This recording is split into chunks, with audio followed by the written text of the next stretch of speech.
الشان يا ابو سعد من طيب راسك مبارك يلي فعولك ترجح بكل ميزان.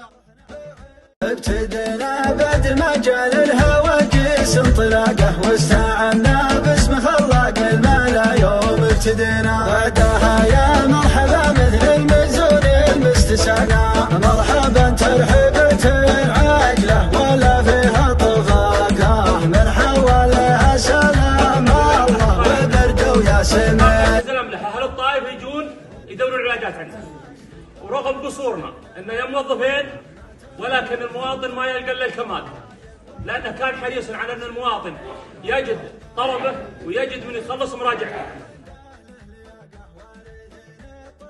جينا تهنا